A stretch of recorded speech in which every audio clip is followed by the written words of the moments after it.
ಬಂಧುಗಳೇ ನಮಸ್ಕಾರ. ನಾನು ಅರುಣಕುಮಾರ ಎಚ್ ಮಲ್ಲೇಗೌಡ, ಕೆಆರ್ಎಸ್ ಪಕ್ಷದ ರಾಜ್ಯ ಸಂಘಟನಾ ಕಾರ್ಯದರ್ಶಿ. ಬಂಧುಗಳೇ, ಸಾಕಷ್ಟು ಕರ್ನಾಟಕದ ಜನತೆಗೆ ಗೊತ್ತಿದೆ, ನಿನ್ನೆ ತುಮಕೂರಿನಲ್ಲಿ ನಮ್ಮ ಪಕ್ಷದ ರಾಜ್ಯ ಮುಖಂಡರ ಮೇಲೆ ನಡೆದಂಥ ಪೊಲೀಸ್ ದಬ್ಬಾಳಿಕೆಯನ್ನ ಸಾಕಷ್ಟು ರಾಜ್ಯದ ಜನಗಳು ನೋಡಿದ್ದೀರಾ. ಸೊ ಈ ಒಂದು ವಿಚಾರದ ಕುರಿತಾಗಿ ಒಂದಷ್ಟು ಅನಿಸಿಕೆಗಳನ್ನು ವ್ಯಕ್ತಪಡಿಸೋಣ, ಒಂದು ಕರ್ನಾಟಕದ ಜನರ ಮುಂದೆ ಒಂದಷ್ಟು ವಿಚಾರಗಳನ್ನ ಮಾತಾಡಬೇಕು ಅನ್ನೋ ನಿಟ್ಟಿನಲ್ಲಿ ಇವತ್ತಿನ ಲೈವ್ ಬಂದಿದ್ದೀನಿ. ಬಂಧುಗಳೇ, ನಿನ್ನೆ ತುಮಕೂರು ನಗರದ ಕೇಂದ್ರ ಗ್ರಂಥಾಲಯದಲ್ಲಿ ತುಮಕೂರಿನ ಸಚಿವರು ಹಾಗೂ ಗೃಹ ಸಚಿವರಾದ ಜಿ ಪರಮೇಶ್ವರ್ ಅವರು ಒಂದು ಕಾರ್ಯಕ್ರಮಕ್ಕೆ ಬಂದಿರ್ತಾರೆ, ಏನು ಜನತಾ ದರ್ಶನ ಕಾರ್ಯಕ್ರಮವನ್ನು ಹಮ್ಮಿಕೊಂಡಿರ್ತಾರೆ. ಸೊ ಈ ಒಂದು ಕಾರ್ಯಕ್ರಮದಲ್ಲಿ ಜಿಲ್ಲೆಯ ಸಾಕಷ್ಟು ರೈತರು, ಜಿಲ್ಲೆಯ ಜನಸಾಮಾನ್ಯರು ಅವರ ಅಹವಾಲುಗಳನ್ನು, ದೂರುಗಳನ್ನು ತಂದುಕೊಳ್ಳುವಂಥ ಒಂದು ವ್ಯವಸ್ಥೆ ಇರುತ್ತೆ. ಇದೇ ಒಂದು ಕೆಲಸಕ್ಕಾಗಿ ಅದರಲ್ಲೂ ಗೃಹ ಸಚಿವರು ಆ ಒಂದು ಕಾರ್ಯಕ್ರಮಕ್ಕೆ ಬರ್ತಿದ್ದಾರೆ, ಅಲ್ಲಿನ ಉಸ್ತುವಾರಿ ಸಚಿವರು ಕೂಡ ಕಾರ್ಯಕ್ರಮಕ್ಕೆ ಬರ್ತಿದ್ದಾರೆ ಅನ್ನೋ ನಿಟ್ಟಿನಲ್ಲಿ ದೊಡ್ಡ ಮಟ್ಟದ ಒಂದು ಪೊಲೀಸ್ ಬಂದೋಬಸ್ತ್ ಇರುತ್ತೆ, ಮತ್ತೆ ಜಿಲ್ಲೆಯ ಎಲ್ಲ ಸ್ತರದ ಅಧಿಕಾರಿಗಳು ಕೂಡ ಇರ್ತಾರೆ. ಸೊ ಈ ಒಂದು ಕಾರ್ಯಕ್ರಮಕ್ಕೆ ನಮ್ಮ ಕೆಆರ್ಎಸ್ ಪಕ್ಷದ ರಾಜ್ಯ ಕಾರ್ಯದರ್ಶಿಯಾಗಿರುವಂಥ ಮಲ್ಲಿಕಾರ್ಜುನಯ್ಯ ಭಟ್ರಳ್ಳಿಯವರು ಹಾಗೂ ಕೆಆರ್ಎಸ್ ಪಕ್ಷದ ರಾಜ್ಯ ಉಪಾಧ್ಯಕ್ಷರಾಗಿರುವಂಥ ಸೋಮಸುಂದರ್ ಕೆಎಸ್ ಹಾಗೂ ಜ್ಞಾನಸಿಂಧ ಸ್ವಾಮಿಯವರನ್ನು ಒಳಗೊಂಡಂತೆ ಈ ಒಂದು ಕಾರ್ಯಕ್ರಮಕ್ಕೆ ಒಂದಷ್ಟು ಜಿಲ್ಲೆಯ ಒಂದಷ್ಟು ಜ್ವಲಂತ ಸಮಸ್ಯೆಗಳ ವಿಚಾರವಾಗಿ ಒಂದಷ್ಟು ಅಹವಾಲುಗಳನ್ನು ಮಾನ್ಯ ಸಚಿವರಿಗೆ ಒಂದು ಸರಿಯಾದ ಮಾರ್ಗದಲ್ಲಿ ತಲುಪಿಸಬೇಕು, ಒಂದಷ್ಟು ಬದಲಾವಣೆಯನ್ನ ತರಲಿಕ್ಕೆ ಒಂದಷ್ಟು ವ್ಯವಸ್ಥೆಯನ್ನ ಮಾಡಬೇಕು ಅನ್ನೋ ಒಂದು ವಿಚಾರದಲ್ಲಿ ಆ ಒಂದು ನಿನ್ನೆಯ ಕಾರ್ಯಕ್ರಮಕ್ಕೆ ಹೋಗಿರ್ತಾರೆ. ಸೊ ಇದೇ ಸಂದರ್ಭದಲ್ಲಿ ಕಾರ್ಯಕ್ರಮ ಶುರುವಾಗಿರುತ್ತೆ.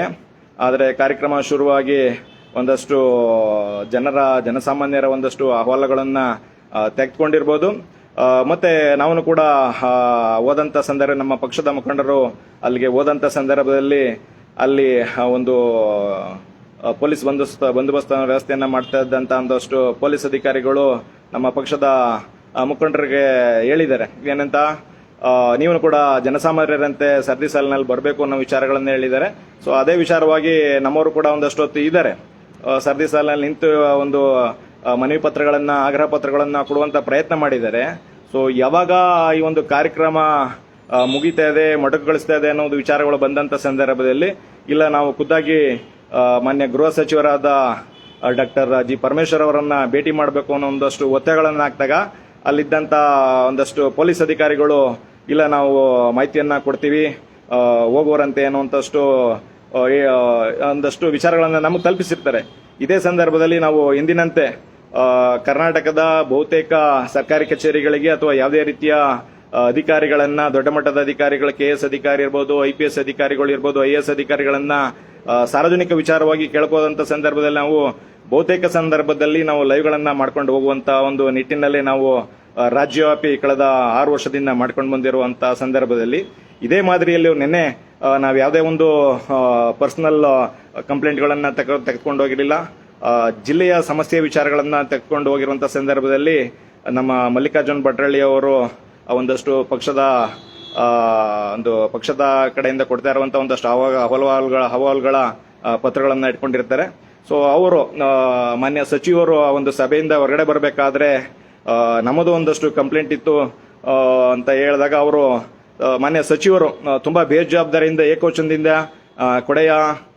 ಕೊಡೋ ಇಲ್ಲೇ ಕೊಡು ಅನ್ನೋ ತರದಲ್ಲಿ ಹೇಳ್ತಾರೆ. ಆದ್ರೂ ಕೂಡ ಕೊಟ್ಟಂತ ಸಂದರ್ಭದಲ್ಲೂ ಕೂಡ ಅವರು ಒಂದು ಅಹವಾಲನ್ನ ಇಸ್ಕೊಂಡಂತ ಸಂದರ್ಭದಲ್ಲಿ ಏನಾಗಿದೆ, ಹೆಂಗೆ ಅನ್ನುವಂತ ವಿಚಾರಗಳನ್ನ ಕೇಳುವಂತ ಮನಸ್ಥಿತಿಯಲ್ಲಿ ಇರೋದ ಅವ್ರು ಹೋಗ್ತಾ ಇರ್ತಾರೆ. ಈ ಹೋಗ್ತಾ ಇರುವಂತ ಸಂದರ್ಭದಲ್ಲಿ, ಅಲ್ಲ ಸ್ವಾಮಿ, ನಾವು ಆಗ್ರಹ ಪತ್ರಗಳನ್ನ ಕೊಡ್ತಾ ಇದೀವಿ, ನೀವು ಅದ್ರ ಬಗ್ಗೆ ಚರ್ಚೆನೆ ಮಾಡ್ದೇನೆ ಹೋಗ್ತಾ ಇದೀರಲ್ಲ ಅಂತ ಹೇಳಿದಂತ ಸಂದರ್ಭದಲ್ಲಿ ನಮ್ಮ ಪಕ್ಷದ ರಾಜ್ಯ ಉಪಾಧ್ಯಕ್ಷ ಆಗಿರುವಂತಹ ಸೋಮಸುಂದರ್ ಕೆಎಸ್ ರವರು ಲೈವ್ ಅಲ್ಲಿ ಇರ್ತಾರೆ.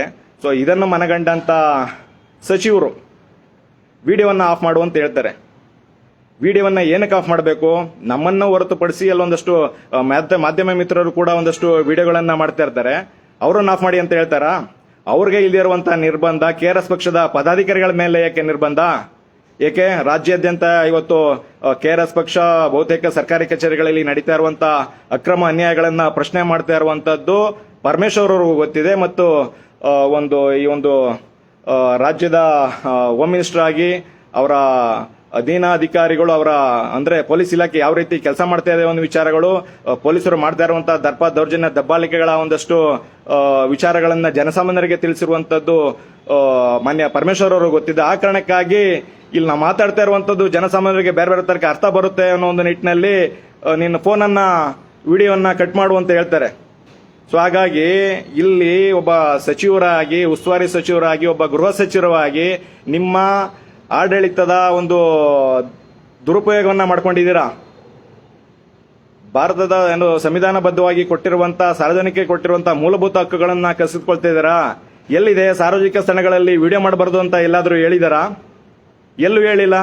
ಆದ್ರೆ ನೀವು ಕೊಡ್ತಾ ಇರುವಂತಹ ದುರ್ನಡತೆ ಏನಿದೆ, ನಿಮ್ಮ ಒಂದು ದುರ್ನಡತೆನೇ ಕೂಡ ಬಹುತೇಕ ಸಂದರ್ಭಗಳಲ್ಲಿ ನಿಮ್ಮ ಪೊಲೀಸ್ ಇಲಾಖೆ ಅಧಿಕಾರಿಗಳು ಅದನ್ನೇ ತೋರಿಸ್ತಾ ಇದ್ದಾರೆ. ವಿಡಿಯೋ ಮಾಡುವಂಗಿಲ್ಲ, ಯಾವುದಕ್ಕೂ ಅವಕಾಶ ಇಲ್ಲ ಅಂತ ಹೇಳ್ತಿದ್ದಾರೆ. ಈ ರೀತಿ ಮಾಡಿ ಮಾಡಿ ಕೆಆರ್ಎಸ್ ಪಕ್ಷದ ಪದಾಧಿಕಾರಿಗಳ ಮೇಲೆ ನೀವು ಸುಳ್ಳು ಪ್ರಕರಣಗಳನ್ನ ಹಾಕ್ತಿದ್ದೀರಲ್ಲ. ಈ ಸುಳ್ಳು ಪ್ರಕರಣಗಳು ನಿಜವಾಗಿಯೂ ನ್ಯಾಯಾಲಯದ ಕಟಕಟೆಗಳಲ್ಲಿ ನಿಲ್ತವ? ಇಲ್ಲಿ ಘಟನೆ ನಡೆದಂತ ಸಂದರ್ಭದಲ್ಲಿ ಅಲ್ಲಿ ವಿಡಿಯೋ ನೋಡಿದ್ರೆ ಅಲ್ಲಿ ಯಾರೋ ಮಹಿಳಾ ಅಧಿಕಾರಿಗಳು ಕಾರ್ಯನಿರ್ವಹಿಸ್ತಾ ಇರುವಂತದ್ದೇ ಕಾಣೋದಿಲ್ಲ. ಆದ್ರೆ ಈ ಒಂದು ಘಟನೆ ನಡೆದಂತ ಸಂದರ್ಭದಲ್ಲಿ ನಮ್ಮ ಪಕ್ಷದ ರಾಜ್ಯ ಕಾರ್ಯದರ್ಶಿ ಮಲ್ಲಿಕಾರ್ಜುನ್ ಭಟ್ರಳ್ಳಿ ಅವರು ನಿಮ್ ಜೊತೆ ಮಾತಾಡ್ತಾ ಇರುವಂತ ಸಂದರ್ಭದಲ್ಲಿ ಅವ್ರ ಎದುರುಗಡೆನೆ ನಮ್ಮ ರಾಜ್ಯ ಉಪಾಧ್ಯಕ್ಷರಾದ ಸೋಮಸುಂದರ್ನವ್ರನ್ನ ಒಂಥರ ಹೀನಾಯವಾಗಿ ನಿಮ್ಮ ಇಲಾಖೆಯವರು ಹೇಳ್ಕೊಂಡು ಹೋಗ್ತಾರಲ್ಲ. ಒಂದು ಕನಿಷ್ಠ ಪ್ರಜ್ಞೆ ಅಲ್ವಾ? ಒಬ್ಬ ರಾಜ್ಯದ ಸಾಮಾನ್ಯ ಪ್ರಜೆಗೆ ಒಂದು ಪಕ್ಷದ ಪದಾಧಿಕಾರಿಗಳನ್ನ ಯಾವ ರೀತಿ ನಡ್ಸ್ಕೊಳ್ಬೇಕು, ಅವ್ರು ಏನ್ ಕೇಳ್ತಾ ಇದಾರೆ ಅನ್ನೋದನ್ನ ನೀವು ಮನಗಾಣದೇನೆ ನಿಮ್ಮ ಅಧಿಕಾರಿಗಳಿಗೆ ಹೇಳಿ ಒಂದು ಹೀನಾಯಮಾನವಾಗಿ ಒಬ್ಬ ಪಕ್ಷದ ಪದಾಧಿಕಾರಿಗಳನ್ನ ಹೇಳ್ಕೊಂಡು ಹೋಗಿ, ಅದು ಆಟೋದಲ್ಲಿ ಕರ್ಕೊಂಡು ಹೋಗಿ ಎಲ್ಲೂ ಕರ್ಕೊಂಡು ಹೋಗ್ತಾ ಇರೋ ವಿಚಾರಗಳನ್ನು ಹೇಳಲ್ಲ. ಆಟೋದಲ್ಲಿ ಕರ್ಕೊಂಡು ಹೋಗ್ತಾರೆ, ಆದ್ರೂ ನಾವು ಫೋನ್ ಕಿತ್ಕೊಳ್ಳುವಂತ ಪ್ರಯತ್ನಗಳು ನಡೀತವೆ. ನಾವು ಎಲ್ಲೂ ಕರ್ಕೊಂಡು ಹೋಗ್ತಾ ಇದೀವಿ, ಏನ್ ಕಾರಣಕ್ಕಾಗಿ ಏನ್ ತಪ್ಪು ಮಾಡಿದಾರೋ ಅನ್ನೋ ವಿಚಾರಗಳನ್ನ ಹೇಳ್ದೇನೆ ನೀವು ಕರ್ಕೊಂಡು ಹೋಗಿ ಆಮೇಲೆ ನೀವು ಇಲ್ಲ ಸಲ್ಲದ ಎಫ್ಐಆರ್ ಗಳನ್ನ, ಸುಳ್ಳು ಪ್ರಕರಣಗಳನ್ನ ದಾಖಲಿಸ್ತಾ ಇದ್ದೀರಲ್ಲ. ಏನ್ ಮಾಡ್ಬೇಕು ಅನ್ಕೊಂಡಿದ್ದೀರಾ?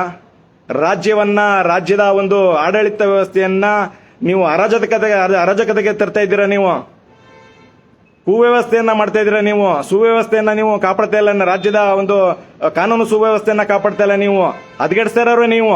ಈಗ ಜನಸಾಮಾನ್ಯರು ಒಂದು ಮನವಿ ಪತ್ರವನ್ನ ಕೊಡುವಂತದ್ದು, ಅದನ್ನ ವಿಡಿಯೋದಲ್ಲಿ ದಾಖಲೆ ಮಾಡ್ಕೊಳ್ಳುವಂತದ್ದು ತಪ್ಪಾಗತ್ತಾ? ಇದೇ ನೀವು ಓಟ್ ಕೇಳಬೇಕಾದ್ರೆ, ಇನ್ನೊಂದು ಕೇಳಬೇಕಾದ್ರೆ ನಿಮ್ಮ ತಂಡೋಪತಂಡವಾಗಿ ನಿಮ್ಮ ಬೆಂಬಲಿಗರು, ನಿಮ್ಮ ಸೋಕಾಲ್ಡ್ ನಿಮ್ಮ ಒಂದಷ್ಟು ನಿಮ್ಮನ್ನ ಬೆಂಬಲಿಸುವಂತ ಒಂದಷ್ಟು ಮಾಧ್ಯಮಗಳು ಪುಂಖಾನುಪುಂಖವಾಗಿ ಲೈವ್ ಕೊಡ್ತಾರೆ. ಅದು ಯಾವುದೂ ತೊಂದರೆ ಆಗಲ್ವಾ ನಿಮ್ಗೆ? ಈಗ ಮೊನ್ನೆ ನಡೀತಾ ಇರುವಂತ ಉಪಚುನಾವಣೆಗಳಲ್ಲಿ ಕೂಡ ನಿಮ್ಮ ಪಕ್ಷದ ಪದಾಧಿಕಾರಿಗಳೇ ದುಡ್ಡನ್ನು ಹಂಚ್ತಾ ಇದ್ದಾರೆ, ವಿಡಿಯೋಗಳು ಬಂದಿದೆ. ಅದನ್ನೇನಾದ್ರೂ ನೀವು ಮಾಡ್ತಾ ಇರುವಂತದ್ದು ಹೇಗೆ ಹೊರಗಡೆ ಬಂತು ಅಂತ ಏನಾದ್ರೂ ಕೇಳಿದಿರಾ? ವಿಡಿಯೋ ಅಥವಾ ಫೋಟೋಗ್ರಫಿ ಅಥವಾ ವಿಡಿಯೋಗ್ರಫಿ ಮಾಡುವಂತದ್ದು ಸಾರ್ವಜನಿಕ ಸ್ಥಳದಲ್ಲಿ ನಿರ್ಬಂಧವಿಲ್ಲ. ದಯಮಾಡಿ ಮಾನ್ಯ ಸೋಕಾಲ್ಡ್ ಗೊತ್ತಿಲ್ಲ ಮಿನಿಸ್ಟರ್ ಅರ್ಥ ಮಾಡ್ಕೋಬೇಕು. ನೀವೊಬ್ಬ ಉನ್ನತ ಗೃಹ ಸಚಿವರಾಗಿ, ಒಂದು ಉನ್ನತ ಸಚಿವರಾಗಿ ನೀವು ಈ ತರ ಒಬ್ಬ ಜನಸಾಮಾನ್ಯನನ್ನ ನಡೆಸಿಕೊಳ್ಳುವಂತ ರೀತಿ ಬದಲಾಗಬೇಕು. ನೀವು ಯಾವ ಕಾರಣಕ್ಕಾಗಿ ನಿಮ್ಗೆ ಡಾಕ್ಟರ್ ಪರಮೇಶ್ವರ್ ಅಂತ ಒಂದು ಬಿರುದು ಕೊಟ್ಟಿದಾರೋ ಗೊತ್ತಿಲ್ಲ. ಒಂದು ಕನಿಷ್ಠ ಒಂದು ಕನಿಷ್ಠ ಪರಿಜ್ಞಾನನೂ ಕೂಡ ಇಲ್ಲ. ಒಬ್ಬ ವ್ಯಕ್ತಿ ಜೊತೆ ನೀವು ಯಾವ ತರ ನಡ್ಕೊಳ್ಬೇಕು ಅಂತ ನಾವೇನು ತಗೊಳ್ಳಲ್ವಾ ಕಂಪ್ಲೇಂಟ್ ಅಂತ ಕೇಳ್ತೀರಾ? ಅಲ್ಲಿ ನಮ್ಮ ಪಕ್ಷದ ಒಂದು ಮುಖಂಡರು ಹೋದಂತ ಸಂದರ್ಭದಲ್ಲಿ ಅವು ಯಾವ ಕಾರಣಕ್ಕಾಗಿ ಬರ್ತಿದ್ದಾರೆ, ಯಾವೆಲ್ಲ ಅಂಶಗಳನ್ನ ಹೇಳ್ಕೊಂಡಿದ್ದಾರೆ. ಅಲ್ಲಿನ ಡಿಸಿ ಅವರು ಶುಭಾ ಕಲ್ಯಾಣಿ ಅವರು ಅಲ್ಲಿ ನಡೆಸ್ತಾ ಇರುವಂತಹ ಒಂದಷ್ಟು ಆಡಳಿತ ವ್ಯವಸ್ಥೆ ಸರಿ ಇಲ್ಲ, ಒಂದಷ್ಟು ಅಕ್ರಮಗಳನ್ನ ನಡೆದಿದೆ. ಅದನ್ನ ತಪ್ಪಿಸಬೇಕು. ಮತ್ತೆ ಅಲ್ಲಿನ ಎಸ್ಪಿ ಅವರು, ಅಶೋಕ್ ಅವರಾದ ಎಸ್ಪಿ ಅವರು ಕೂಡ ಅಲ್ಲಿಗೆ ಒಂದು ಕಾರ್ಯಕ್ಕೆ ನಿಯೋಜಿಸಿ ಸುಮಾರು 3 ವರ್ಷ ಹತ್ರ ಬರ್ತಿದೆ. ಅವರ ಒಂದು ಆಡಳಿತ ವ್ಯವಸ್ಥೆ ಸರಿ ಇಲ್ಲ, ಒಂದಷ್ಟು ಸರಿಪಡಿಸಬೇಕು, ಅವರನ್ನ ವರ್ಗಾವಣೆ ಮಾಡಬೇಕು ಅಂತ ವಿಚಾರಗಳನ್ನು ಹೇಳ್ಕೊಂಡಿರ್ತಾರೆ. ಮತ್ತೆ ಅದೇ ರೀತಿ ಚಿಕ್ಕನಾಯಕನಹಳ್ಳಿಗೆ ಬಂದಿರುವಂತಹ ಒಂದಷ್ಟು ಗಣಿ ಬಾಧಿತ ಪ್ರದೇಶಗಳ 1200 ಕೋಟಿ ಮೊತ್ತವನ್ನ ಜಿಲ್ಲಾ ಕೇಂದ್ರಕ್ಕೆ ತಂದು ಮಾಡುವಂತ ಕೆಲಸಗಳಾಗಬೇಕು. ಗಣಿ ಬಾಧಿತ ಪ್ರದೇಶಗಳಿಗೆ ಅದು ಮೀಸಲು ಇಡಬೇಕು ಅನ್ನೋ ವಿಚಾರಗಳನ್ನ ತಗೊಂಡು ಬಂದಿರ್ತಾರೆ. ಮತ್ತೆ ತುಮಕೂರು ಒಂದು ರಾಜ್ಯದ 2ನೇ ದೊಡ್ಡ ಜಿಲ್ಲೆ. ಈ ಒಂದು ದೊಡ್ಡ ಜಿಲ್ಲೆಗೆ ಒಂದು ಸರ್ಕಾರಿ ಆಸ್ಪತ್ರೆ ವ್ಯವಸ್ಥೆ ಇರೋದಿಲ್ಲ. ಅದನ್ನ ಕಲ್ಪಿಸಬೇಕು ಅನ್ನೋ ಒಂದಷ್ಟು ವಿಚಾರಗಳನ್ನ ಹೇಳಿರ್ತಾರೆ. ಇಲ್ಲೇನು ನಾವು ಯಾವ್ದಾದ್ರು ಸ್ವಂತ ವಿಚಾರಗಳನ್ನ ತಗೊಂಡು ಬಂದು ನಿಮ್ಮ ಮುಂದ್ಗಡೆ ಟೈಮ್ ಪಾಸ್ ಮಾಡ್ತಿದ್ವ ನಾವು? ಇದನ್ನ ನಾವು ಕೇಳ್ತಾ ಇರುವಂತ ಸಂದರ್ಭದಲ್ಲಿ ನೀವು ಸರಿಯಾಗಿ ನೋಡ್ಕೊಳ್ತಾ ಇಲ್ಲ, ನಿಮ್ಮ ವರ್ತನೆಗಳು ಸರಿ ಇಲ್ಲ ಅಂತ ಹೇಳಿ ಸುಳ್ಳು ಪ್ರಕರಣಗಳನ್ನ ಕೊಡ್ತಿದ್ದಾರೆ. ಅಲ್ಲಿ ನಿನ್ನೆ ನಡೀತಾ ಇರುವಂತ ಸಂದರ್ಭದಲ್ಲಿ ಅಲ್ಲಿ ಯಾವುದೇ ರೀತಿಯ ಮಹಿಳಾ ಅಧಿಕಾರಿಗಳೇ ಕಾಣೋದಿಲ್ಲ. ಆದ್ರೆ ಕಂಪ್ಲೇಂಟ್ ಅನ್ನ ನೀವು ಲಾಡ್ಜ್ ಮಾಡಿದಂತ ಸಂದರ್ಭದಲ್ಲಿ ಈ ಇನ್ಸಿಡೆಂಟ್ ಇಲ್ಲಿ ಹೇಳ್ತಾರೆ, ಇಲ್ಲ ನನ್ನ ಹತ್ರ ಎಫ್ಐಆರ್ ಕಾಪಿ ಇದೆ, ಈ ಇನ್ಸಿಡೆಂಟ್ ಆಗಿರುವಂತದ್ದು 3 ಕಾಲ್ಗೆ ಅಂತ ಇಲ್ಲಿ ದೂರಲ್ಲಿದೆ. 3:45 ದೂರ ದಾಖಲಾಗಿದೆ. ದೂರ ದಾಖಲೆ ಮಾಡಿರೋಂತ ಯಾರು? ಮಂಜುಳಾ ಅನ್ನುವಂಥವ್ರು, PSI, ಅಲ್ಲಿನ PS ಅವರು. ಅವ್ರೇನೋ ನಮ್ಮ ಮೇಲೆ ಇವರು ನಮಗೆ ಅಲ್ಲಿ ಒಂದು ಸರ್ಕಾರಿ ಕೆಲಸ ನಿರ್ವಹಿಸಕ್ಕೆ ಇವರು ತುಂಬಾ ಅಡೆತಡೆ ಮಾಡಿದ್ದಾರೆ. ನಮ್ಮನ್ನ ಸಾರ್ವಜನಿಕವಾಗಿ ಕೆಟ್ಟದಾಗಿ ನಿಂದಿಸಿದ್ದಾರೆ. ನಮಗೆ ಒಂದು ಕೆಟ್ಟ ದೃಷ್ಟಿಯಿಂದ ನೋಡಿದರೆ ಅವ್ಯಾಚ ಶಬ್ದಗಳಿಂದ ನಮ್ಮನ್ನ ನಿಂದಿಸಿದ್ದಾರೆ ಅಂತ ಹೇಳಿ ಇಲ್ಲ ಸಲ್ಲದ ಯಾವುದೇ ಒಂದು ಈ ಕೆಲವೊಂದು ಪ್ರಕರಣಗಳು ಅಟ್ರಾಕ್ಟ್ ಆಗದೆ ಇರುವಂತಹ ಒಂದು ಪ್ರಕರಣಗಳನ್ನ ಹಾಕಿ ನಮ್ಮ ಪದಾಧಿಕಾರಿಗಳನ್ನ ಸಂಕಷ್ಟಕ್ಕೆ ಸಿಲುಕಿಸಿದ್ದಾರೆ. ನಮ್ಮ ಮಾನ್ಯ ಪಕ್ಷದ ರಾಜ್ಯ ಉಪಾಧ್ಯಕ್ಷ ಆಗಿರುವಂತಹ ಸೋಮಸುಂದರ್ ಅವರನ್ನ ಏವನ್ನಾಗಿ ಮಾಡಿ ಏಟುವಾಗಿ ನಮ್ಮ ಮಲ್ಲಿಕಾರ್ಜುನ್ ಭಟ್ರಳ್ಳಿ ಅವರು ರಾಜ್ಯ ಕಾರ್ಯದರ್ಶಿ, ಕೆಆರ್ಎಸ್ ಪಕ್ಷದ ರಾಜ್ಯ ಕಾರ್ಯದರ್ಶಿ ಮತ್ತು ಮತ್ತೊಬ್ಬ ರಾಜ್ಯ ಉಪಾಧ್ಯಕ್ಷ ಆಗಿರುವಂತಹ ಜ್ಞಾನಸಿಂಧು ಸ್ವಾಮಿ ಅವರನ್ನ ಏತ್ರಿಯಾಗಿ ಕಂಪ್ಲೇಂಟ್ ಅನ್ನ ನೀವು ರಿಜಿಸ್ಟರ್ ಮಾಡಿರುವಂತದ್ದು ಎಷ್ಟು ಸಮಂಜಸ? ನಿಜವಾಗ್ಲೂ ಅಲ್ಲಿನ PSI ಮಂಜುಳಾ ಅವ್ರಿಗೆ ನಿಮ್ಗೆ ಪ್ರಕೃತಿನೇ ಪಾಠ ಕಲಿಸುತ್ತೆ. ನಾಳೆ ಅಥವಾ ನಾಳಿದ್ದು ನಮ್ಮ ನ್ಯಾಯಾಲಯಗಳಲ್ಲಿ ನಿಮ್ಗೆ ಮುಖಭಂಗ ಆಗುವಂತ ಒಂದು ಪರಿಸ್ಥಿತಿಗಳು ಬರ್ತವೆ. ನೀವು ಹಾಕಿರುವಂತದ್ದು ಸುಳ್ಳು, ಜನಸಾಮಾನ್ಯರಿಗೆ ನೀವು ಸುಳ್ಳು ಮಾಹಿತಿಯನ್ನ ಕೊಡ್ತಾ ಇದ್ದೀರಿ. ನೀವು ಸುಳ್ಳು ಪ್ರಕರಣಗಳನ್ನ ದಾಖಲಿಸಿಕೊಂಡಿರೋದಕ್ಕೂ ಕೂಡ ನಮ್ಮ ಪಕ್ಷದ ಒಬ್ಬ ಪದಾಧಿಕಾರಿ ಮತ್ತೆ ರಾಜ್ಯ ಪದಾಧಿಕಾರಿ ಹಾಗೂ ವಕೀಲರಾಗಿರುವಂತಹ ಒಂದಷ್ಟು ನಮ್ಮ ರವಿಕುಮಾರ್ ಅವರು ಕೂಡ ನಿಮ್ಮ ಮೇಲೆ ಯಾವೆಲ್ಲ ಪ್ರಕರಣಗಳು ದಾಖಲಾಗಬಹುದು ಅನ್ನೋ ಒಂದಷ್ಟು ಮಾಹಿತಿಗಳನ್ನ ಕೊಟ್ಟಿದ್ದಾರೆ. ದಯಮಾಡಿ ನಿಮ್ಗೆ ಸಿಕ್ಕಿರುವಂತ ಅವಕಾಶವನ್ನ ಸರಿಯಾದ ರೀತಿಯಲ್ಲಿ ಬಳಸ್ಕೊಳ್ಳಿ. ಸರಿಯಾದ ರೀತಿಯಲ್ಲಿ ಬಳಸ್ಕೊಂಡಿಲ್ಲ. ಮೊನ್ನೆ ಮಧುರೈಯಲ್ಲಿ ಒಂದು ಪ್ರಕರಣ ಆಯ್ತಲ್ಲ, ನೋಡಿದ್ರಲ್ಲ, ಆ ರೇವತಿ ಅನ್ನುವಂಥವ್ರು ಆತರ ಪ್ರಾಮಾಣಿಕ ಅಧಿಕಾರಿಯಾಗ್ರಿ ಇವತ್ತು ಪೊಲೀಸ್ ಸ್ಟೇಷನ್ಗಳಲ್ಲಿ ಆಗಿರುವಂತಹ ಒಂದಷ್ಟು ಲಾಕಪ್ ಡೆತ್ಗಳ ವಿಚಾರವಾಗಿ ಮಧುರೈ ವ್ಯಾಪ್ತಿಯಲ್ಲಿ ಅಪ್ಪ ಮಕ್ಕಳ ಒಂದು ಲಾಕಪ್ ಡೆತ್ತಿನ ವಿಚಾರವಾಗಿ ಸಾಕಷ್ಟು ಸಮಯ ಕಳೆದ ನಂತರ ಅಲ್ಲಿನ 9 ಪೊಲೀಸ್ ಅಧಿಕಾರಿಗಳಿಗೆ ಇವತ್ತು ಶಿಕ್ಷೆ ಆಗ್ತಾ ಇದೆ. ಹಾಗಾಗಿ ನ್ಯಾಯಾಲಯದ ಮುಂದೆ ನೀವೆಲ್ಲ ಏನೂ ಇಲ್ಲ, ತಲೆ ಬಾಗ್ಲೇಬೇಕಾಗತ್ತೆ. ಹಾಗಾಗಿ ಇವತ್ತು ಸುಳ್ಳು ಪ್ರಕರಣವನ್ನ ದಾಖಲಿಸಿರುವಂತ ತುಮಕೂರು ಟೌನ್ನ PSI ಮಂಜುಳಾ ಅವರೇ, ನಿಮ್ಗೆ ಪ್ರಕೃತಿನೇ ಪಾಠ ಹೇಳುತ್ತೆ. ಹಾಗಾಗಿ ಇವೆಲ್ಲವನ್ನ ಬಿಡಬೇಕು. ಇವತ್ತು ಯಾವ ಸಚಿವರು ಇದ್ದಾರೋ, ಯಾವ MLA ಇದ್ದಾರೋ, ಇವ್ರದ್ದೇನಿದ್ರು ಟರ್ಮ್ ಮುಗಿತಾ ಇದೆ. ಮುಂದೆ JCB ಪಕ್ಷಗಳನ್ನ ಹೊರತುಪಡಿಸಿ KRS ಪಕ್ಷ ಅಧಿಕಾರಕ್ಕೆ ಬರುತ್ತೆ. ಆವಾಗ ನೀವು ಯಾವುದೇ ಒಂದು ಆಟಗಳು ನಡೆಯಲ್ಲ. ಕಾನೂನು ಸುವ್ಯವಸ್ಥೆ ಭಾರತ ಸಂವಿಧಾನದಲ್ಲಿ ಡಾಕ್ಟರ್ BR ಅಂಬೇಡ್ಕರ್ ಅವರ ಸಂವಿಧಾನದಡಿಯಲ್ಲಿ ಕಾನೂನಿನ ಚೌಕಟ್ಟಿನಲ್ಲಿ ಅಷ್ಟೇ ಕೆಲಸ ಮಾಡಬೇಕು. ಅದನ್ನ ಬಿಟ್ಟು ಅವ್ಯವಹಾರಗಳನ್ನ ಒಂದಷ್ಟು ಸೋಕಾಲ್ಡ್ MLA MP ನೀವು ಜೀತ ಮಾಡುವಂತದ್ದು ಇರುವುದಿಲ್ಲ. ದಯಮಾಡಿ ನಿಮ್ಗೆ ಸಿಕ್ಕಿರುವಂತ ಅವಕಾಶಗಳನ್ನ ಸರಿಯಾದ ರೀತಿಯಲ್ಲಿ ಜನಸಾಮಾನ್ಯರಿಗೆ ನ್ಯಾಯವನ್ನ ಕೊಡಿಸುವಂತ ಕೆಲಸ ಮಾಡಬೇಕು. ನೀವು ಇವತ್ತು ಯಾರ ಜನಸಾಮಾನ್ಯರು ಪೊಲೀಸ್ ಸ್ಟೇಷನ್ಗಳಿಗೆ ಅನ್ಯಾಯ ಆಗಿದೆ ಅಂತ ಬಂದ್ರೆ ಇವತ್ತು ನ್ಯಾಯ ಸಿಗ್ತಾ ಇದೆಯಾ? ಜನಸ್ನೇಹಿ ಪೊಲೀಸ್ ವ್ಯವಸ್ಥೆ ಎಲ್ಲಿದೆ? ಮೊನ್ನೆ ಪರಮೇಶ್ವರ್ ಅವರು ಹೇಳ್ಬೇಕು, ಏನ್ ಕೇಳಿದ್ರು ನಮ್ಗೆ ಗೊತ್ತಿಲ್ಲ ಅಂತ ಹೇಳ್ತಿರಲ್ಲ ಮಿಸ್ಟರ್ ಪರಮೇಶ್ವರ್ ಅವರೇ. ಏನಾಗ್ತದೆ ಇವತ್ತು ಗೃಹ ಸಚಿವರಾಗಿ ನೀವು ಯಾವೆಲ್ಲ ಒಂದು ಕ್ರಮಗಳನ್ನ ಅನುಸರಿಸಿದ್ದೀರಾ? ಜನಸ್ನೇಹಿ ಪೊಲೀಸ್ ವ್ಯವಸ್ಥೆಯನ್ನ ಖಾತರಿಪಡಿಸಲಿಕ್ಕೆ ಯಾವೆಲ್ಲ ಕ್ರಮಗಳನ್ನು ಅನುಸರಿಸಿದ್ದೀರಾ ನೀವು? ಜನಸ್ನೇಹಿ ಪೊಲೀಸ್ ವ್ಯವಸ್ಥೆ ಎಲ್ಲಿದೆ ಇವತ್ತು? ಹಾಗಾಗಿ ಇದನ್ನೆಲ್ಲ ದಯಮಾಡಿ ಕರ್ನಾಟಕದ ಜನತೆ ಗಮನಿಸಬೇಕು. ಚುನಾವಣಾ ಸಂದರ್ಭದಲ್ಲಿ ಯಾರೋ ಹಣ ಅಂತಿದ್ದಾರೆ ಅಂತ ಹೇಳಿ ಅವಕ್ಕೆ ಮಾರು ಹೋಗಿಂತ ಭ್ರಷ್ಟ JCB ಪಕ್ಷದ ಬೆಂಬಲಿಗರನ್ನ ನೀವು ಚುನಾಯಿಸ್ತಾ ಬಂದ್ರೆ ಇನ್ನೂ ಕೂಡ ಒಂದಷ್ಟು ಕರ್ನಾಟಕದ ಆಡಳಿತ ವ್ಯವಸ್ಥೆ ಕುಸಿಯುತ್ತೆ. ಜನರು ಇನ್ನು ಸಂಕಷ್ಟಗಳಿಗೆ ಒಳಗಾಗಬೇಕಾಗತ್ತೆ. ಹಾಗಾಗಿ ಇದೆಲ್ಲವನ್ನ ಕೊನೆಗೊಳಿಸಬೇಕಾಗಿರುವಂತದ್ದು ಜನಸಾಮಾನ್ಯರ ಕೈಯಲ್ಲಿದೆ. ಈ ಜನತಾ ದರ್ಶನ ಅನ್ನುವಂಥದ್ದೇ ಒಂದು ತಪ್ಪು ಅಂತ ಹೇಳ್ಬೋದು. ಸರಿಯಾದ ರೀತಿಯಲ್ಲಿ ಆಯಾ ತಾಲೂಕು ಕಚೇರಿಗಳಲ್ಲಿ ಜಿಲ್ಲಾ ಕಚೇರಿಗಳಲ್ಲಿ ಸರಿಯಾದ ರೀತಿಯಲ್ಲಿ ಆಯಾ ಅಧಿಕಾರಿಗಳು ಸರಿಯಾದ ರೀತಿಯಲ್ಲಿ ಕೆಲಸ ಮಾಡಿದ್ರೆ ಜನತಾ ದರ್ಶನದ ಒಂದು ಅವಶ್ಯಕತೆ ಏನಿತ್ತು? ನೀವು ರಾಜ ಮಹಾರಾಜರ, ನೀವು ಜನತಾ ದರ್ಶನವ, ನೀವು ದೇವರ, ನೀವು ದರ್ಶನ ಬಂದ ತಕ್ಷಣ ಎಲ್ಲ ಪರಿಹಾರ ಆಗೋಗುತ್ತಾ? ಇದುವರೆಗೂ ಜನತಾ ದರ್ಶನ ಅಥವಾ ತಾಲೂಕುವಾರು ನಡೆದಂತ ಜನತಾ ದರ್ಶನ ಅಥವಾ ಜಿಲ್ಲಾವಾರು ನಡೆದಂತ ಜನತಾ ದರ್ಶನಗಳಲ್ಲಿ ವಿಲೇವಾರಿ ಆಗಿರುವಂತಹ ಪ್ರಕರಣಗಳೆಷ್ಟು? ಇದರ ಬಗ್ಗೆ ಎಲ್ಲ ದಾಖಲೆಗಳಿದೆ. ಹಾಗಾಗಿ ಈ ಜನತಾ ದರ್ಶನದಲ್ಲಿ ನೀವು ನಿನ್ನೆ ನಡೆದುಕೊಂಡಿರುವಂತದ್ದು ಸರಿಯಲ್ಲ. ಇದೇ ವಿಚಾರಗಳನ್ನ ಒಂದಷ್ಟು ಮಾಧ್ಯಮದವರು ಒಂದಷ್ಟು ಪ್ರಚಾರ ಮಾಡ್ತಾರೆ. KRS ಪಕ್ಷದವರ ಹೈಡ್ರಾಮಾ ಅಂತ ಹಾಕ್ತಾರೆ. TV9 ಅವರ ಅಲ್ಲಿನ ಆಂಕರ್ ರೆಹಮಾನ್ ಅವರು ಹೇಳ್ತಾರೆ KRS ಪಕ್ಷದಿಂದ ಹೈಡ್ರಾಮಾ ಅಂತ. ಏನ್ರಿ ಹೈಡ್ರಾಮಾ? ಯಾರದ್ರಿ ಹೈಡ್ರಾಮಾ ಆಗಿದ್ದಲ್ಲಿ? ಆಕ್ಚುಲ್ ಆಗಿ ಹೈಡ್ರಾಮಾ ಆಗಿದ್ದು ಮಾನ್ಯ ಗೃಹ ಸಚಿವರದು ಮತ್ತು ಪೊಲೀಸ್ ಅವ್ರದ್ದು. KRS ಪಕ್ಷದವರು ಅವ್ರದ್ದು ಹೈಡ್ರಾಮಾ ಆಗಿರೋದು. ಮಾಧ್ಯಮದವರಿಗೆ ನೀವು ವಿಡಿಯೋ ಮಾಡ್ಕೊಳ್ಳೋಕೆ ಅವಕಾಶ ಇಲ್ಲ, ಒಬ್ಬ ಜನಸಾಮಾನ್ಯನಿಗೆ ಇವತ್ತು ವಿಡಿಯೋ ಮಾಡ್ಕೊಳ್ಳೋಕೆ ಅವಕಾಶ ಇಲ್ಲ ಅಂದ್ರೆ ಏನ್ರಿ ಇದು ದಬ್ಬಾಳಿಕೆನ ನಾವು ಮಾಡ್ತಾ ಇರುವಂತದ್ದು. ಜನಸಾಮಾನ್ಯರಿಗೆ, ಆ ಜಿಲ್ಲೆಯ ಬಾಧಿತ ಜನರಿಗೆ ಆಗ್ಬೇಕಾಗಿರುವಂತಹ ಅನುಕೂಲಗಳನ್ನ ಅದು ಸರಿಪಡಿಸುವ ನಿಟ್ಟಿನಲ್ಲಿ ನಾವು ಪ್ರಶ್ನೆ ಮಾಡ್ಕೊಂಡು ಹೋಗುವಂಥದ್ದು ತಪ್ಪ. ಇದ ನಂತರ ಆ ಒಂದು ಕಾರ್ಯಕ್ರಮದಿಂದ ಹೊರಬಂದ ನಂತರನೂ ಕೂಡ ನಮ್ಮ ಕೆಆರ್ಎಸ್ ಪಕ್ಷದ ರಾಜ್ಯ ಕಾರ್ಯದರ್ಶಿ ಆಗಿರುವಂತಹ ಮಲ್ಲಿಕಾರ್ಜುನ್ ಭಟ್ರೇಳಿ ಅವರು ಒಂದು ಮಾಧ್ಯಮದಲ್ಲಿ ಒಂದು 12 ಮಾಧ್ಯಮದ ಲೋಗೋಗಳು ನೋಡ್ತಾ ಇದೀವಿ. ಯಾವ್ದೋ ಸಣ್ಣ ಪುಟ್ಟ ಚಾನೆಲ್ಗಳು ಆಗ್ತಾ ಇದಾರೆ ಈ ವಿಚಾರಗಳನ್ನ. ನೀವು ಯಾವ್ದೋ ಒಂದು 7 ಲೈನ್ಸ್ ಅಲ್ಲಿ ಒಂದು ಹೈಲೈಟ್ ಅಲ್ಲಿ 2-3 ಮಿನಿಟ್ಸ್ ಜಸ್ಟ್ ಹಾಕ್ಬಿಡ್ರಿ ಐ ಡ್ರಾಮಾ ಅಂತ ಹಾಕೊಂಡು. ಅದಾದ್ಮೇಲೆ ನಮ್ಮ ಯಾವ ಕಾರಣಕ್ಕಾಗಿ ನಮ್ಮ ಕೆಆರ್ಎಸ್ ಪಕ್ಷದ ಮುಖಂಡರು ಅಲ್ಲಿ ಕಾರ್ಯಕ್ರಮಕ್ಕೆ ಹೋಗಿದ್ರು, ಆ ವಿಚಾರಗಳು ಏನು ಅಂತದ್ದು ಏನಾದ್ರು ಒಂದು ಮಾಧ್ಯಮದಲ್ಲಿ ಬಂತೇನ್ರಿ? ಲೋಗೋ ಇಟ್ಕೊಂಡು ಮಾತ್ರ ಬಂದು ಅಲ್ಲಿ ಬೈಟ್ ತಗೊಂಡಿದ್ದೀರಾ. ಆ ವಿಚಾರಗಳು ಎಲ್ಲಿ ಬಂದಿದೆ? ಯಾವುದೇ ಒಂದು ಲೈವ್ ಅಲ್ಲೂ ಬರಲಿಲ್ಲ, ಯಾವುದೇ ಒಂದು ನಿಮ್ಮ ಯೂಟ್ಯೂಬ್ ಚಾನಲ್ಗಳು ಬರಲಿಲ್ಲ. ಏನಿದೆ ನಿಮ್ಗೆ ಮಾಧ್ಯಮ ನೈತಿಕತೆ? ಏನ್ ದೊಡ್ಡದಾಗಿ ಬ್ರೇಕಿಂಗ್ ನ್ಯೂಸ್ ಅಂತ ಹಾಕ್ತೀರಾ? ಐ ಡ್ರಾಮಾ, ಕೆಆರ್ಎಸ್ ಪಕ್ಷದ ಐ ಡ್ರಾಮಾ ಅಂತ ಹೇಳ್ತೀರಾ. ಎಲ್ಲಿದೆ ಕೆಆರ್ಎಸ್ ಪಕ್ಷದ ಐ ಡ್ರಾಮಾ? ಹಾಗಾಗಿ ಇವೆಲ್ಲವನ್ನ ಜನಸಾಮಾನ್ಯರು, ಕರ್ನಾಟಕದ ಜನತೆ ಗಮನಿಸಬೇಕು, ಯಾರು ಹಿತವರು ಇಲ್ಲಿ. ಹಾಗಾಗಿ ಚುನಾವಣೆಗಳು ಬಂದಂತ ಸಂದರ್ಭದಲ್ಲಿ ದಯಮಾಡಿ ಹಣ ಅಂಡೆ ಹಂಚದೆ ಬರುವಂತ ವ್ಯಕ್ತಿಗಳನ್ನ ಆಯ್ಕೆ ಮಾಡ್ಕೊಳ್ಳಿ. ಕೆಆರ್ಎಸ್ ಪಕ್ಷದ ಅಭ್ಯರ್ಥಿಗಳು ಪ್ರತಿ ಚುನಾವಣೆಗಳಲ್ಲಿ ಮುಂದಿನ ದಿನಗಳಲ್ಲಿ ಸ್ಪರ್ಧೆ ಮಾಡ್ತಾರೆ, ಆಯ್ಕೆ ಮಾಡ್ಕೊಳ್ಳಿ. ಇವತ್ತು ಇಷ್ಟು ದಿನ ಕರ್ನಾಟಕದಲ್ಲಿ ಆಯ್ಕೆಗಳಿರಲಿಲ್ಲ, ಇವತ್ತು ಕೆಆರ್ಎಸ್ ಪಕ್ಷ ಆಯ್ಕೆ ಇದೆ. ದಯಮಾಡಿ ಕೆಆರ್ಎಸ್ ಪಕ್ಷದ ಅಭ್ಯರ್ಥಿಗಳನ್ನ ಆಯ್ಕೆ ಮಾಡಿ. ಕೆಆರ್ಎಸ್ ಪಕ್ಷದ ಹೊರತುಪಡಿಸಿ ಬೇರೆ ಪಕ್ಷದ ಒಬ್ಬ ಪ್ರಾಮಾಣಿಕ ಹಣ ಎಂಡ ಹಂಚದೆ ಬರ್ತಾ ಇರುವಂತ ಪ್ರಾಮಾಣಿಕ ಅಭ್ಯರ್ಥಿಗಳನ್ನ ಆಯ್ಕೆ ಮಾಡ್ಕೊಳ್ತೀರಾ, ಮಾಡ್ಕೊಳ್ಳಿ. ಇದೇ ತರಕ್ಕೆ ನೀವೇನಾದ್ರೂ ಇಷ್ಟು ದಿನ ನಡ್ಕೊಂಡ್ ಬಂದಿರುವಂತದ್ದಕ್ಕೆ ನೀವೇನಾದ್ರೂ ಆಸೆ ಪಟ್ಟು ನಂಗೆ ಆ ಯೋಜನೆ ಸಿಗುತ್ತೆ ಈ ಯೋಜನೆ ಸಿಗುತ್ತೆ ಆಸೆ ಪಟ್ಟು ಏನಾರು ಹೋಯ್ತು ಅಂದ್ರೆ ಇವತ್ತು ನಮ್ಮ ಮುಂದಿನ ದಿನಗಳಲ್ಲಿ ನಮ್ಮ ಮಕ್ಕಳು ಮಕ್ಕಳು ಸರಿಯಾದ ರೀತಿಯ ಒಂದು ಜೀವನ ನಡ್ಸಕ್ಕಾಗಲ್ಲ. ದಯಮಾಡಿ ಗಮನಿಸಬೇಕು. ಇವತ್ತು ಬೇಕಾಗಿರುವಂತದ್ದು ಏನು? ಇವತ್ತು ಶಿಕ್ಷಣ ಆರೋಗ್ಯ ವ್ಯವಸ್ಥೆ ಎಲ್ಲಿದೆ? ಇವತ್ತು ಶಿಕ್ಷಣ ಆರೋಗ್ಯ ವ್ಯವಸ್ಥೆ ಉಚಿತವಾಗಿರಬೇಕು. ಎಲ್ಲ ಪಟಭದ್ರ ಹಿತಾಸಕ್ತಿಗಳ ಅವರ ಒಂದು ಬೆಂಬಲಿಗರ ಒಡೆತನದಲ್ಲಿದೆ. ಯಾವುದು ಉಚಿತವಾಗಿ ಕೊಡಬೇಕಾಗಿತ್ತು ಆ ಒಂದು ಮೂಲಭೂತ ಸೌಕರ್ಯಗಳು ಇವತ್ತು ಉಚಿತವಾಗಿಲ್ಲ. ಇದನ್ನು ಖಾತ್ರಿಪಡಿಸಬೇಕಾಗಿರೋರು ಯಾರು? ಇವತ್ತು ರಾಜ್ಯ ಸರ್ಕಾರಗಳು.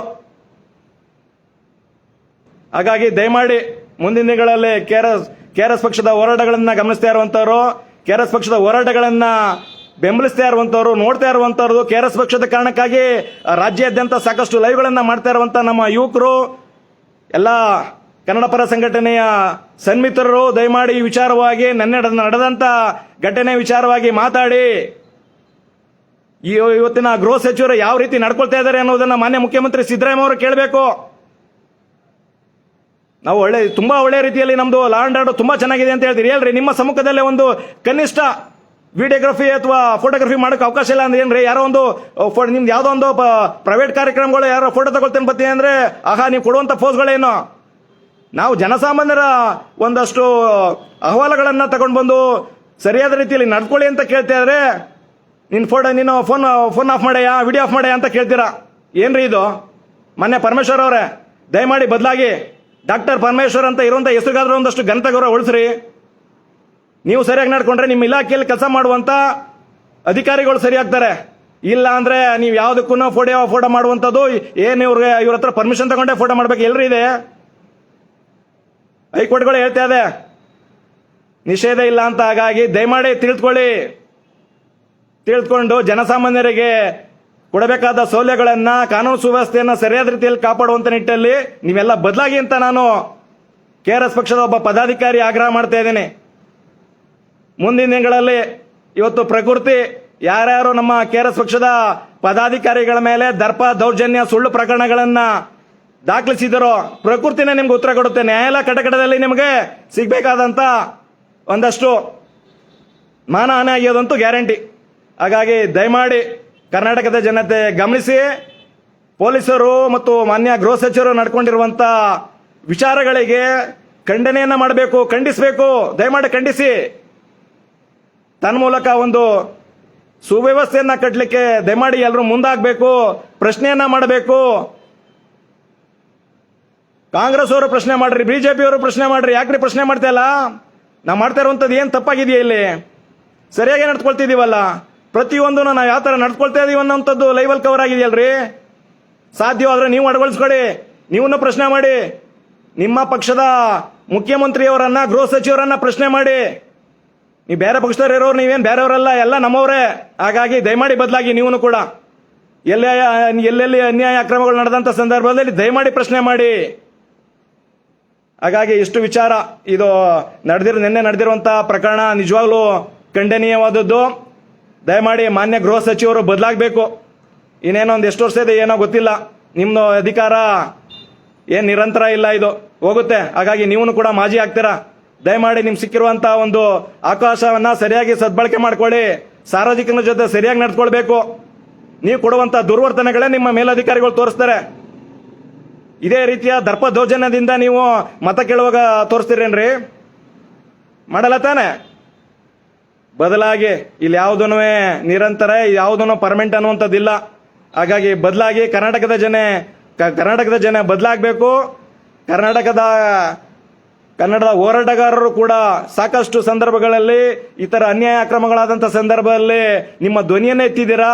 ಇವಾಗಲೂ ಕೂಡ ಈ ಸಂದರ್ಭದಲ್ಲೂ ಕೂಡ ಧ್ವನಿಯನ್ನೇ ಎತ್ತಿ ತನ್ಮೂಲಕ ಕರ್ನಾಟಕದ ಸರ್ವಾಂಗೀಣ ಅಭಿವೃದ್ಧಿಗೆ ನಾವೆಲ್ಲ ಮುಂದಾಗಬೇಕು ಅಂತ ಹೇಳ್ತಾ ಇದ್ದೀರಾ. ಮೊನ್ನೆನೂ ಕೂಡ ದ್ವಿಭಾಷಾ ನೀತಿಯ ಭಾಗವಾಗಿ ಒಂದು ಉತ್ತಮವಾದ ಒಂದು ಬೆಳವಣಿಗೆ ಬಂತು, ಜಾರಿ ಬಂತು. ಅದನ್ನು ಕೂಡ ನಾವೆಲ್ಲ ಶ್ಲಾಘಿಸಿದ್ದೀವಿ.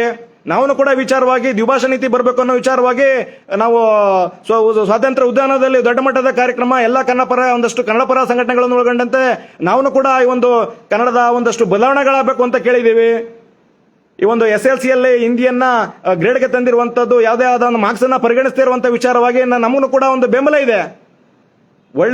ಒಳ್ಳೆಯ ನಿಯಮಗಳನ್ನ ತರಲಿಕ್ಕೆ ಜಾರಿ ಮಾಡೋದಕ್ಕೆ ನಮಗೂ ಬೆಂಬಲ ಇದೆ.